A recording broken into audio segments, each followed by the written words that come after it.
Welcome to the Utah Football Fans Podcast. Please like, subscribe, and share. And as always, go Utes. But first of all, we want to say that if you want to place some bets this weekend, BetOnline is the place to do that. BetOnline is the world's most trusted betting platform and your number one source for everything football. BetOnline has every stat, every matchup, and even live odds and spreads to bet on during the games. And if you think you know your stuff, you can get in on the $200,000 mega contest and pick 5 games against the spread every week for your chance at weekly prizes and a share of that $200,000.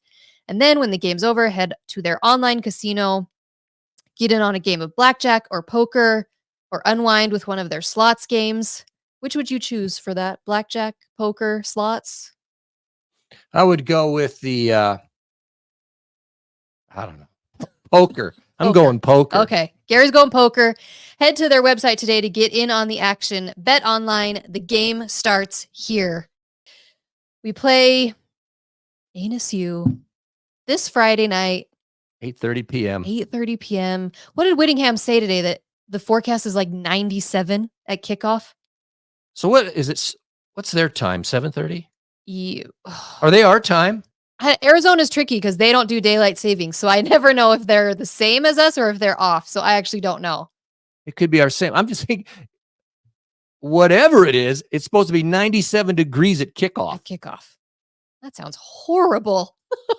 At night. I mean, that's Oh, this is a tricky game, folks. They're an hour behind. Is that right? Okay. So it'll be 7:30. Anyway, still though, 97 degrees at 7:30. It's going to be not a direct sun, but it's going to both teams have to deal with it. We've played, but that's the fact. That's what's going on. So ASU is what, 4-1? Yeah. They're 1-1 in conference because they beat Kansas by 4. They lost to Texas Tech. Now they slaughtered Wyoming. They beat Mississippi State, but Mississippi State's garbage. Oh, they're horrible. Which it's they're horrible this year. It should never be that way for a team. Yeah, like that. But hey, they won by 7. They beat them, and then they beat Texas State. So that's that's ASU's record. So they're better than they were last year for sure.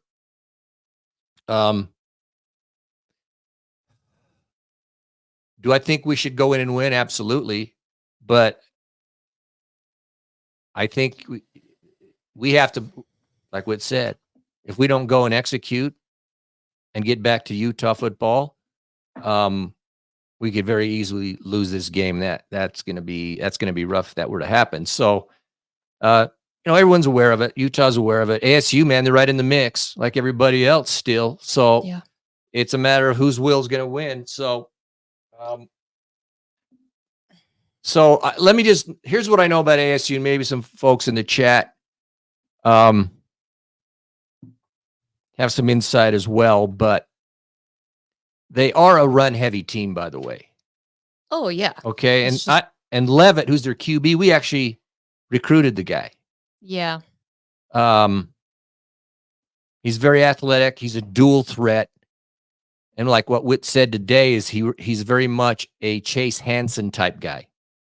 Is how he characterized him, which he says he's the kind of guy where he could come in and play like safety, or I don't know, he said some other positions. So that's how athletic he is. But so we're up against a team that is a dual threat quarterback and is more heavy leaning toward the run. But here's for information, through 5 games, is they average 33 points a game. They've held their opponents to 23. Of course, this is all relative because of who you play, but nevertheless. Yeah, absolutely. But rushing yards per game, and this is the key, is they average 218 yards a game rushing. They've allowed only 96 yards rushing against them. Wow. Their passing per game is 205. So they're and they allow 250 in passing. So you can see that they're pretty balanced, but it leans more to the run. The one thing I would say, if Utah can get back to their game, which is typically, and Witt says it all the time, is it all begins up front and stopping the run defensively. If we can stop their run, we win the game. Yeah. Leavitt's not going to beat us through the air. So total offense, they average 420, almost 424 a game, and they allow a 311. Now, so their main guy, if you've watched ASU play, they got this Scadaboo's his name. He's the running back. I mean, he is their guy. He's very good. And he's good. Very good. He's, of course, their leading rusher. He averages 5.6 yards a carry. Yeah. But second in rushing is Leavitt. You see, this is the thing. That's how they do it. Oh, interesting. So you've got Scadaboo. Of course, he's carried the ball 111 times. And then the next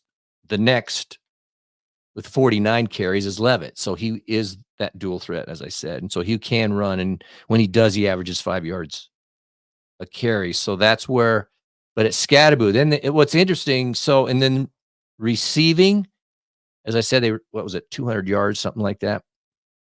They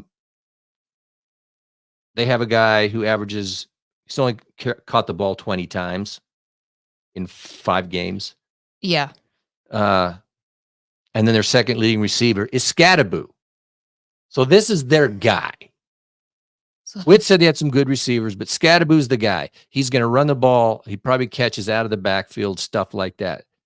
That's who we focus on. Now, if we can go out, press the field, get some points, dominate the line like we should be able to do, then we should go in there and win. But if they torch us up like Arizona did, we're in trouble. I mean, for me, it's, can our offense play well enough to keep our defense off the field so that the defense is not thrown into short field situations and having to play like the entire game? That's where Arizona really hurt us. That's where we really struggled last year, I felt like, too, is that our offense would go out on the field 3 and out. So the defense got like a 2-minute break, and then suddenly they're thrown back on the field. And then it would happen again, and the defense would just get exhausted and tired. Because our defense has the talent, has the skill to stop them. We know that. Can they execute it? And can they have the stamina to do it? And that's where our offense, you have to be able to possess the ball and stay on the field. I mean, that's how we won Oklahoma State. The time of possession was crazy. Yeah, it was crazy.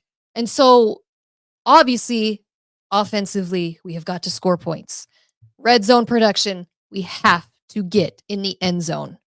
But a lot of it for me is we have to hold on to the ball. We have to have that time of possession so that the defense doesn't just get exhausted. Because when you're up against a guy like Scadaboo and their dual threat quarterback, you got to be at the top of your game the whole game.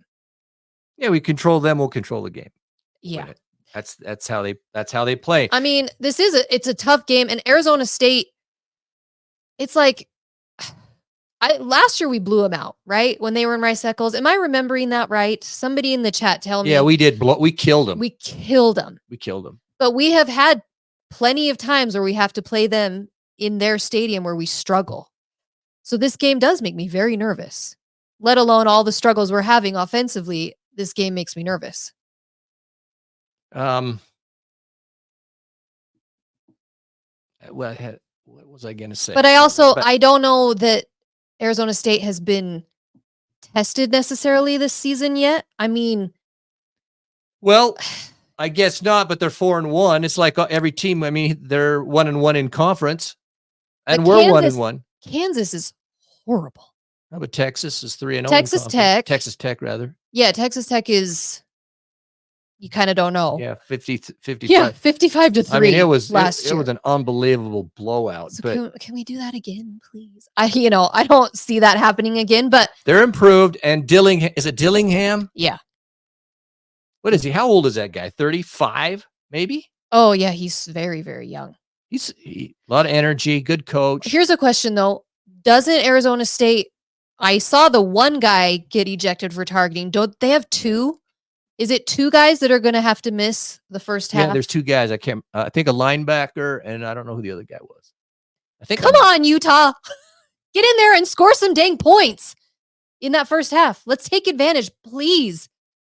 I am just going with that. Isaac Wilson is playing. I can't do the is Cam playing anymore. I'm just going forward with I'm planning on that it's Wilson, and that's how I have to just go in my brain right now. That's your defense mechanism. It is. It has to be. I don't know. Is anybody going to this game? If you're in the chat, I want to know. Are you going and you're going to go sit in 97-degree weather at sundown? That just sounds horrible. It's a good stadium, though. They have a great turnout, right? I mean, they get decent turnout. Yeah, it's I mean, we had success against ASU recently, but they used to have our number. So we'll see.